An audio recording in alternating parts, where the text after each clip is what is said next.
This guy was so good. He went straight out of school and he ended up getting a job at the Athletic and covering UT sports. And then unfortunately, he had they made some cutbacks, and he was one of those unfortunate cutbacks. But he's so good, the Ringer picked him up in less than 13 days. Like, are you for real? Like, that doesn't happen. Doesn't happen. I told my friend that, you're going to find a job someday. Like, I don't know if it's going to be tomorrow or next week. It turned out it was literally the next week, and he got the freaking job. And that's how great he is. You can't cut talented people. You just can't. And that's why my man Kaelen Jones is in the house. What's up, Kaelen?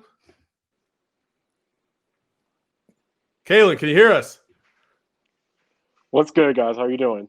Good. What's going on, Kaelen? I'm a little bit delayed, but I don't know if you can hear me. Okay. Yeah. We got you. So, Kaelen, there's a lot of stuff to get into. Obviously, Cam Newton, the big story on the day right off the bat. So why don't you fill us in on how this maybe all came to be, but more importantly, what are your thoughts on Cam Newton joining the dark side? I mean, Twitter has been speculating about this for a while, right? I mean, ever since he got released all the way back in November, people have been thinking about, what if, Tom Brady happened to lead the Patriots? What if Cam Newton takes his place? And so for this to happen and materialize, it's been 2 hours since the news dropped, and, Twitter's still, reacting to it, for one. But the magnitude of the deal.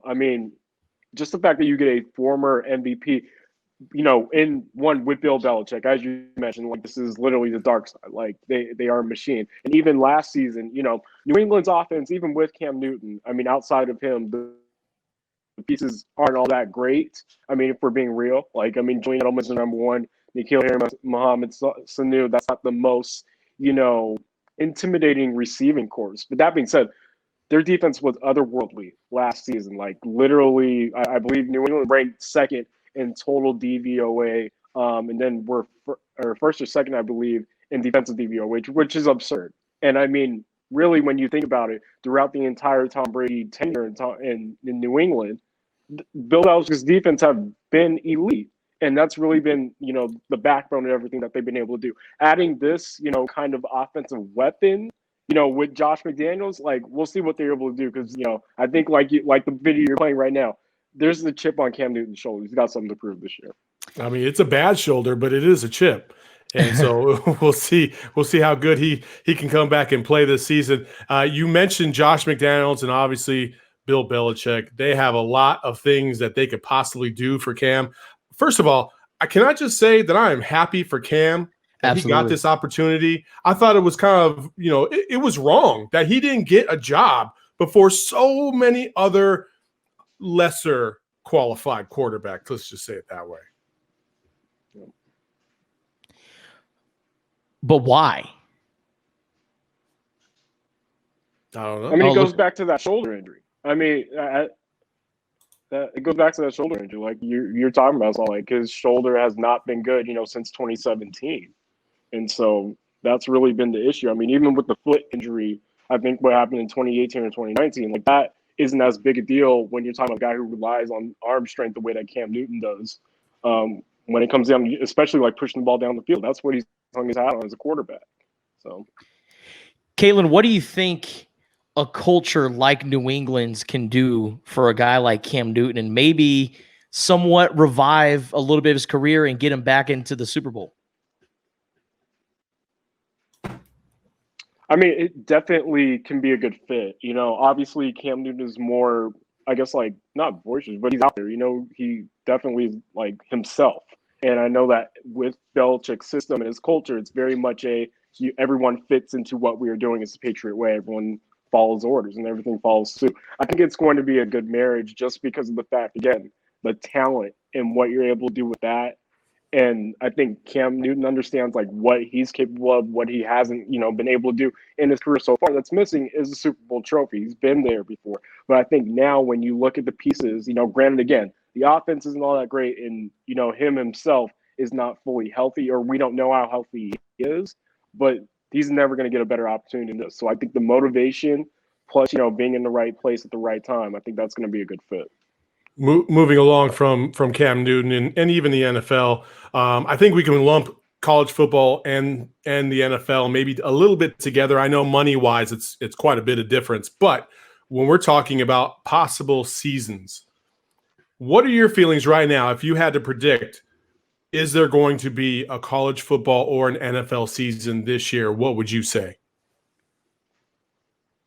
So my thing is, I think 100%, there's going to be some type of season played.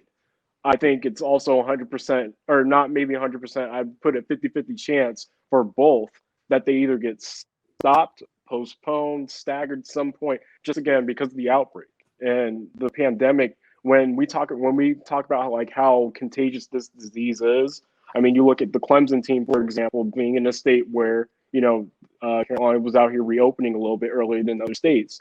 And it kind of reflects in, their player groups. They've now had, I believe, over 30 players who tested positive for COVID-19. And I mean, granted, it's happening now during the off season, so you give a chance for players to recover. What about, it's the scenario of a player, being positive for the virus, playing against another team, then having to quarantine them. That's a 14, health officials say he's quarantined for 14 days. So what are you going to do with the team that, traveled or that they traveled to? Are you going to have them quarantine as well for 14 days because they came in contact with players? So it's really interesting to see, or like, try to think of scenarios where, college football and the NFL have to kind of maneuver around this, because I don't see a scenario where they don't have some type of stoppage. And I think, both leagues would be wise to build in, contingency plans for if and when that happens. Kaelen, do you think maybe NBA and MLB could set the tone for a sport like the NFL? And what do you think about how other leagues are handling it, and maybe the NFL could adopt it? I mean, I like the idea of the bubble. Obviously, like the NBA, you're able to have everyone, confined to one, central location. And so that way, you like run less of a risk of having people going outside an area, contracting and coming back in and bringing it in and infecting anybody else. The thing with the NFL, I mean, like, unless you were somehow able to, again, I think Dr. Anthony Fauci, like, mentioned it just a few days or a few weeks ago.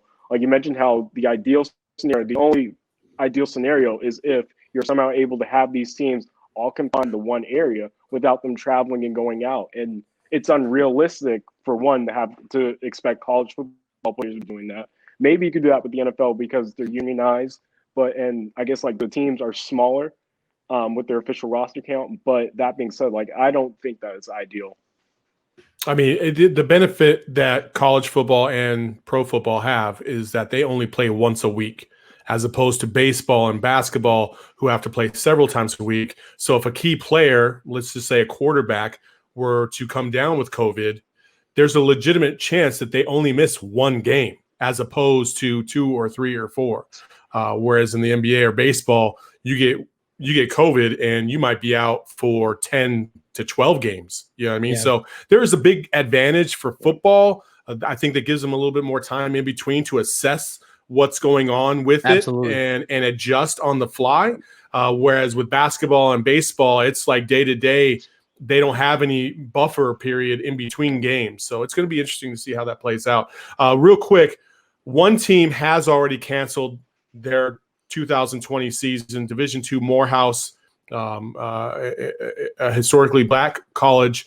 A lot of people took that hard. And I feel for those kids. I feel for those seniors who might not get another opportunity to play football. And as we know at those HBCUs, football is their primary source of revenue. It's way bigger than any other university because they don't have those huge television contracts. What were your first impressions, Kaelen, when you found out that Morehouse was going to cancel their season? And do you predict any other schools following suit? Obviously, like you mentioned, so like it's devastating for the HBCUs, and especially being African American. Like, there's definitely like a more, I guess, like personal tie to them, even though I never went to one. It's definitely disheartening. Like, you don't want to see it, and honestly, at this point, like it's so late in the game. Like if teams were going to cancel their seasons, they would have done so already. Like when we saw like the string of universities who were literally defunding their athletic programs, kind of shutting down. I think we would have seen like if a team was going to cancel their year, I think they would have done it a little bit sooner. And again, like just because we're so close to that period where players are back on campus for voluntary workouts, coaches want that 6 week training camp period before like they kick off the regular season. So I mean, like at this stage, I'd be shocked. I wouldn't be surprised, but I'd be shocked if there were other universities or schools who end up completely canceling the 2020 season, unless it was per se like because of an outbreak. Do you All think right. there's a possibility of maybe football being shifted into the spring? And I'm talking specifically college football. I know you're a big time NFL guy now, Kaelen, but do you think that college football could possibly be shifted into possibly starting in December or heck, maybe January, February? Well, I mean, my former colleague now, Stu Mandel. I mean, he's been pitching for that was the first thing that he pitched for. He was one of the first national writers I saw pitch for, and I think Pete Thamel mentioned on his podcast like earlier this week. Like to me, that should have been the plan. But again, like as Saul mentioned, like so many schools rely on this for revenue. The money needs to come in now, and schools set their ledgers and budgets according to that income coming in during the fall and the winter. So without that there, a lot of schools, are in the hole going into that period. So if there was a way, I've been pitching, I don't know how everything works, but I mean, like if schools can, get money from the government or get some type of loan to sustain them until that January, February, until we're on the other side of the calendar, then by all means, to me, it would make the most sense because one, it gives you more time to come up with contingency plans, and two, there's the potential that a vaccine is created by then, and universities would be amongst the first to get access to that. Absolutely. We're talking to Kaelen Jones from the Ringer right now, who covers the NFL. Kaelen, real quick before we let you go, the NBA. We're going to transition over to the bubble, and the NBA schedule came out. When you took a look at it, what were your first immediate thoughts?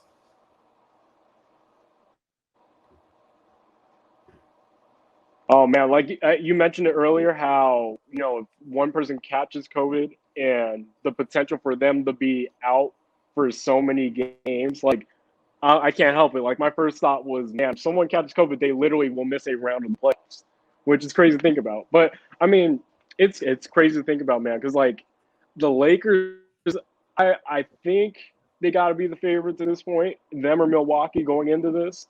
It would have been cool to see Golden State get some type of shot at it, but calm down, Justin. Just calm down. The fact that LA doesn't get Avery Bradley going into this, I mean, it'll be fun. It'll be nice to have basketball, especially like that all day. Was it AAU style, like where it's all day tournaments? So I think that'll be exciting. One of the things that I will say that the NBA has done, Justin, I don't know if you got a copy of this, but I personally got an email talking about the credential process, and there's tiers to the credential process. And let me tell you, this thing is in depth. I mean, if you were going to cover, or if you're even thinking about covering, I mean, like right now, like literally, like I feel like there was a portion that I might have missed, a paragraph that said, if you even have the entertaining thought of coming out here, you need to start quarantining right now. Like it's that in detail in terms of the precautions that they're trying to take to keep everyone as safe as possible. It's pretty cool. I'm glad that they're doing that. But real quick, the other part of the NBA is, and a lot of players had a little hesitation coming back because they were afraid that it was going to take away from the social justice issues that are going on around the country. But pretty cool thing today with the NBA kind of sharing an idea of players being able to pretty much put whatever they would like on their uniforms, and I thought that was really remarkable, and I appreciate the NBA for doing that.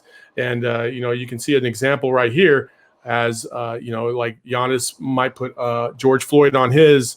And then, the WNBA is going to follow suit. As you can see, an example from the Aces and so on and so forth. I just think that was really cool, a pretty cool idea for them to do. What were your overall thoughts when you heard about this idea?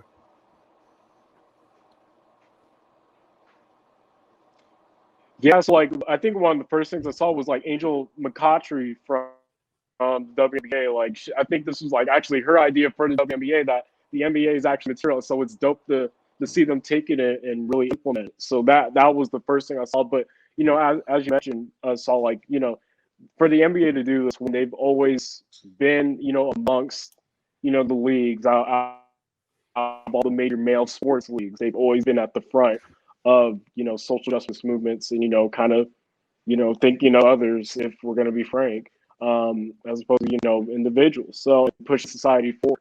And this is, you know, just another example, and a really simple one, gesture by the league to, you know, allow those players who, you know, had, you know, concerns about their messages being muted at this point. This is a really simple way of doing it. You know, it'll be fun, or not fun, but I mean, cool to see, you know, like a player represent, you know, someone whose lives may have lost, or you know, a major movement like Black Lives Matter and social justice causes, and you know, using the platform that they can, because there's no sports. This is the only opportunity I think they'll have to really speak on stuff if they're not out there on the front line. So this is cool. And I also think it's cool too that they're putting names, or they're putting any sort of messages on their uniforms, because always in the past it's been, you know, you can use your platform, like for instance you saw LeBron James, Chris Paul, and Dwayne Wade and Carmelo Anthony go up on stage on the ESPYs. I think now when you have millions of eyes on you, because live sports, everybody's going to watch the NBA, I think it's great that, you know, you're going to have that message and you're still going to be able to use your platform in a pretty cool way. So I think it's really awesome that the NBA is doing that. Kaelen, thank you so much for joining us today on the Total BS podcast. Best of luck to you at the Ringer. And man, hey, you know, honestly, like we've met you several times.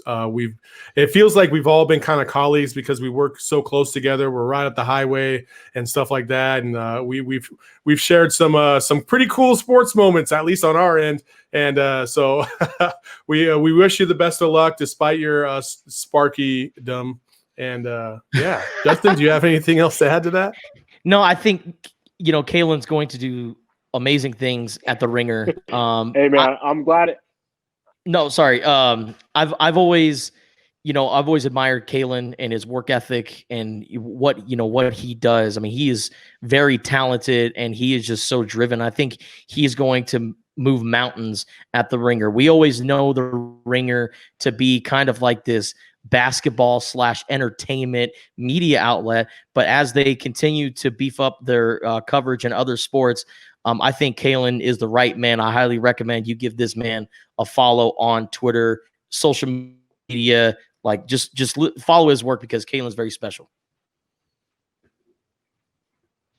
Hey man, I didn't mean to talk over y'all. Like it's going in and out for me on my end. I just heard, I couldn't tell if Saul was talking mess on the ASU. I was like, hey man, like y'all smack him all the time. Like I don't know what to say about that. But seriously, man, thank you guys for the kind words, man. And seriously, like whenever y'all need me or want to talk, like I'm always down for this as a brother. So absolutely. Hey, at Kaelen Jones, he is, and actually, I mean, the fact that he does work for the Ringer, who, you know, had a little bit of some press this week about, you know, diversity, and I think Kaelen is really adding a little bit more to that platform. And I think as a young brother coming up and just doing his thing, he's clearly qualified. He's intelligent. He's got great takes. He's a phenomenal young man. Kaelen Jones. Follow him on Twitter at Kaelen, Kaelen Jones.